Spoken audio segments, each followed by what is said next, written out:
Today's lesson, protein synthesis. Protein. Protein is one of the four biomolecules: carbohydrates, lipids, nucleic acids, and protein. So we're talking about categories. Synthesis means to make or to build. So today we are going to learn about the process of making proteins inside the cell. So remember, we're talking on a cellular level, how proteins are made. So there are two parts to this process of protein synthesis. The first part is called transcription. The second part is called translation. They kind of look similar. I will give you that, the names.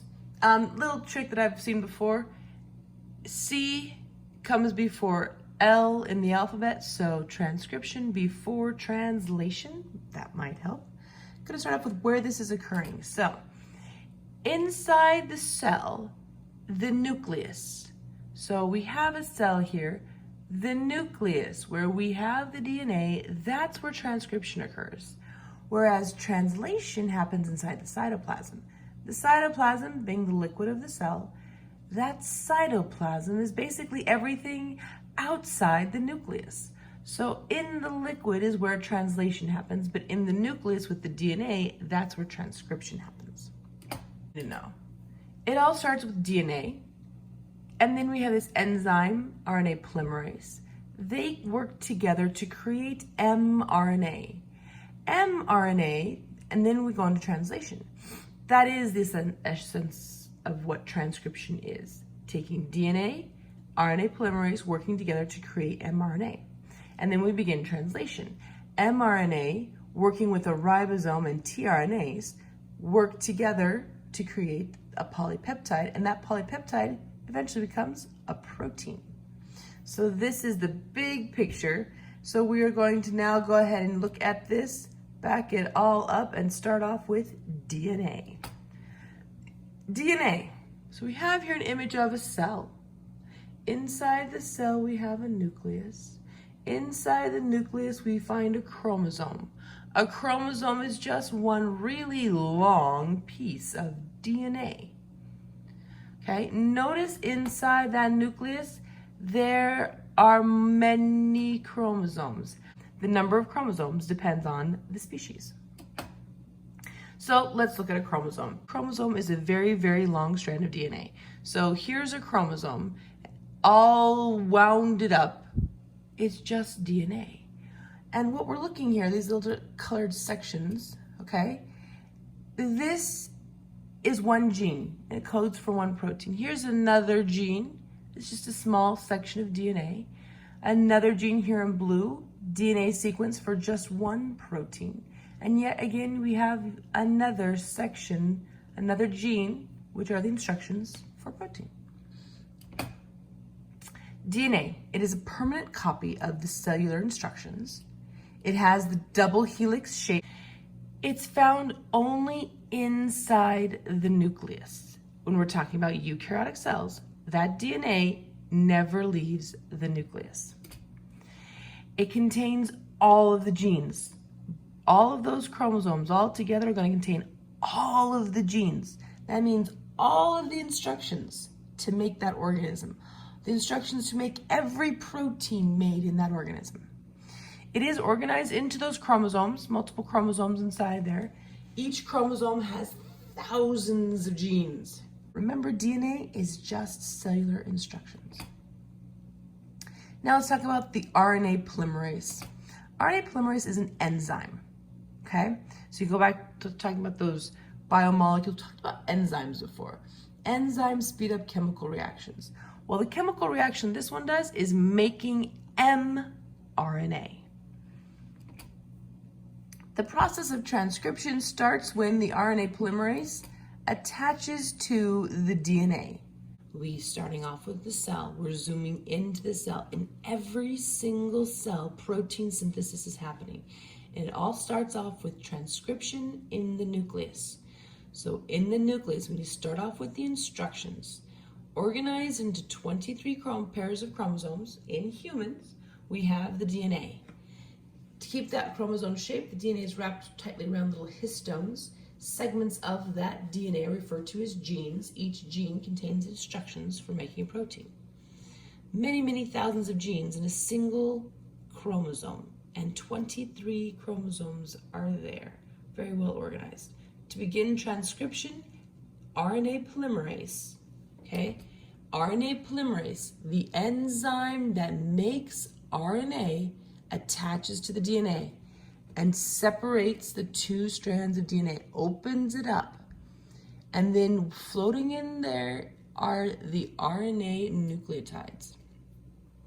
So, A, RNA, T, DNA, G, DNA, C, RNA. T on the DNA, A on the RNA, C on the DNA, G on the RNA. A on the DNA, U on the RNA. So remember, RNA has uracil, where DNA has thymine. So A and U pair together, U and the RNA. T and A pair together, T on the DNA. So thymine, uracil, guanine, cytosine. All right, these little hammer-looking things are the free-floating nucleotides, and they're coming in and base pairing, attaching to just one strand of the DNA. This other strand doesn't get used in transcription. Only this strand. This is the template strand of the DNA. And goes through the whole process and just keeps going, adding on those nucleotides. And notice right away the RNA doesn't stay attached very long, just long enough to get the right order, and then the RNA detaches.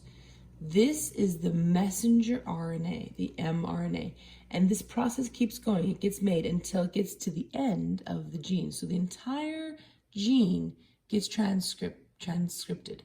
This is a single code for a single protein.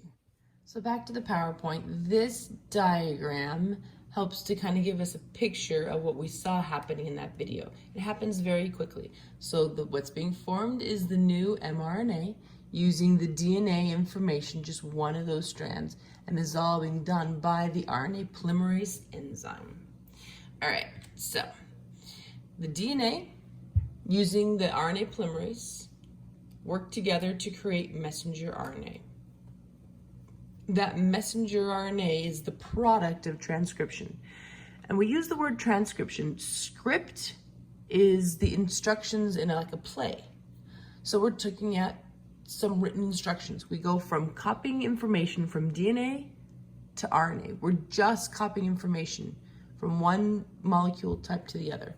So it's just dealing with the script. Now we're going to do translation, going from information to the actual protein.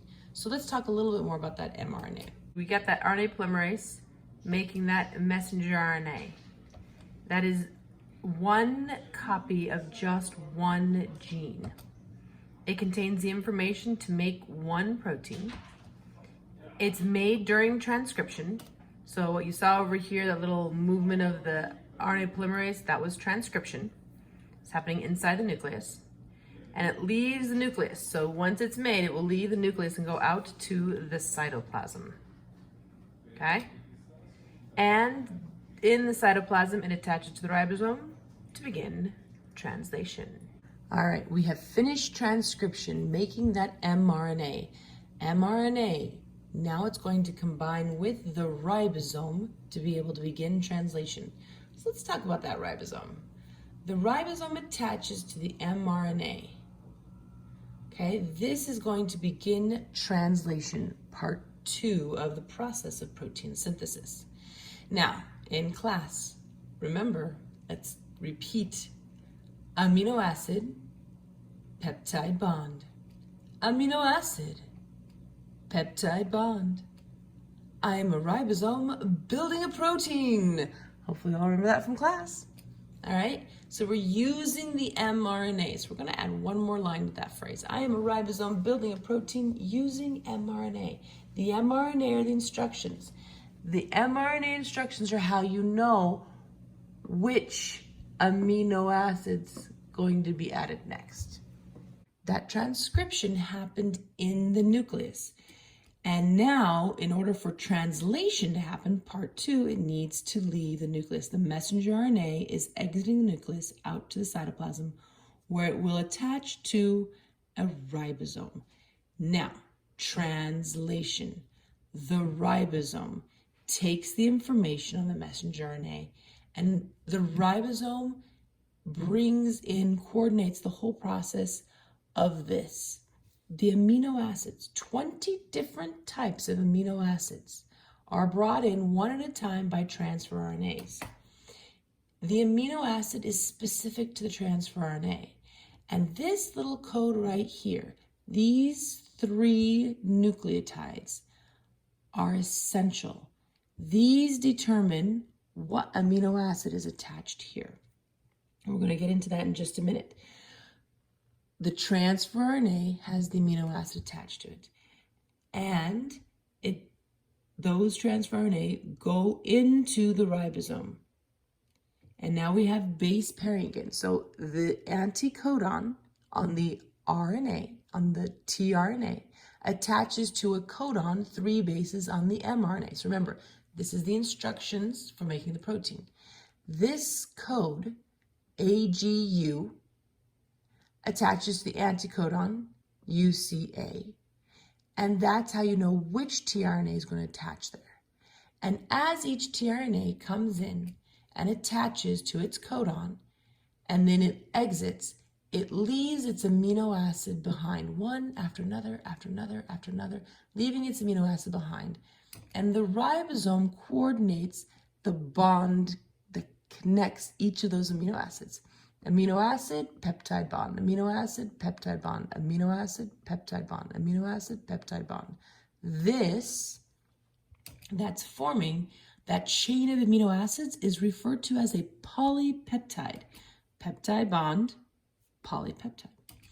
And once it gets to the end of the strand of mRNA, that gets released, that polypeptide chain gets released by the ribosome, and then that polypeptide goes through its special folding process to create its final shape. That final shape will determine the function of the protein. If you remember back to proteins, its shape determines its function. So how it folds, and folds just right, is super important. And now it's a protein.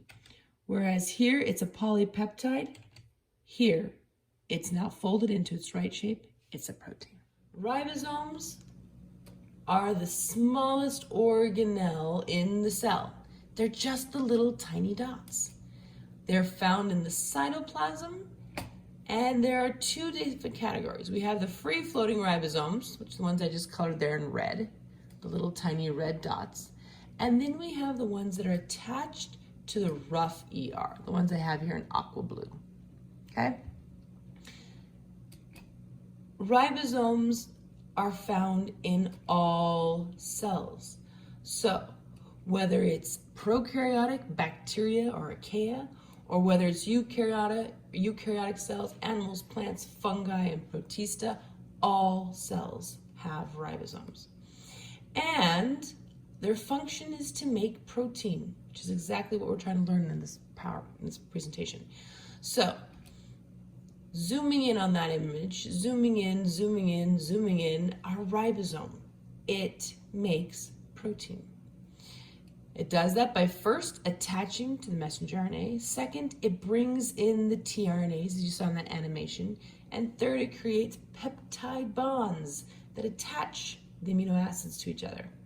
Little side note here, that black squiggly thing inside the ribosome, that is our RNA. Not something you have to know, but if you want to. All right, so let's continue. Amino acid, peptide bond, amino acid, peptide bond, amino acid. I am a ribosome building a protein using mRNA. All right, now let's look at that code more specifically, and let's learn how to decode. Decoding mRNA requires the use of a codon chart. So here we go. Codon chart. This is how it appears on the STAR exam. This is a codon chart. It is essential for translation. That's step 2 of protein synthesis. It decodes the mRNA into amino acids. Now, one codon, you're going to hear this word a lot, codon, is the same as 3 mRNA bases. All right? One amino acid has many different codons. There are 64 codons, but only 20 amino acids. All right, so how to do this? The first thing you have to do is you have to organize the mRNA sequence into codons. So we have here a sequence.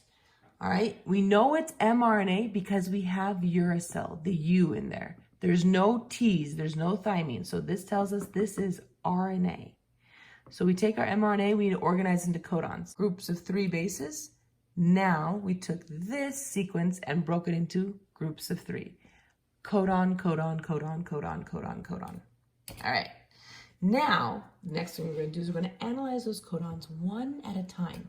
So taking the first codon and number those codon, the bases in those codons. So the first base, the second base, the third base. Now we're going to use the chart. Looking at the first base in your codon over here on the chart, right? The first base we have is A. So over here we find A. Now, looking at the second base, look at the top there. The second base on this chart, you go to the top of the chart. Our second base is U. And the third base, all right, looking at the far right of the chart. Third base, we're looking for G. And as you look down this side on the third base, you will see that there are 1, 2, 3, 4 G's. These 3, we don't want. We're not interested in. We're only interested in the one that overlaps with the first base. So this section in blue here, we want that G right there. Now, we have first base in blue, second base in orange, third base in green. Where those 3 overlap, that is our amino acid. That amino acid, this codon codes for that amino acid. So methionine is the code. That's the amino acid for that code. Now let's look at our second codon. Find the first base, U. Our second base is C. And our third base is U. We don't want the other ones. We want the U that overlaps with the first base. So U, C, U. U, C, U. Where all 3 of those overlap, that is our amino acid. In this case, it's serine. So UCU is the code, or the codon for serine. Next codon, GAG. First base is G. Second base is A. Third base, again, we don't want those. We just want the one that overlaps. G there. GAG gives us the amino acid glutamate.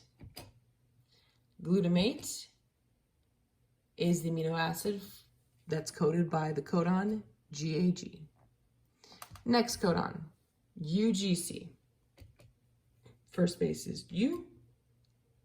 Second base is G. Third base is C. We don't want those C's. We want the C that overlaps with the first base. Where all 3 colors overlap, our amino acid, cysteine. Cysteine is the amino acid coded by UGC. CGA. Next codon. First base is C. Second base is G. Third base is A. We don't want those A's. We want the A that overlaps with the first base. Where all 3 colors overlap, we have arginine. Arginine is our amino acid. So the amino acid arginine is coded by the codon CGA. UAA. First base, U.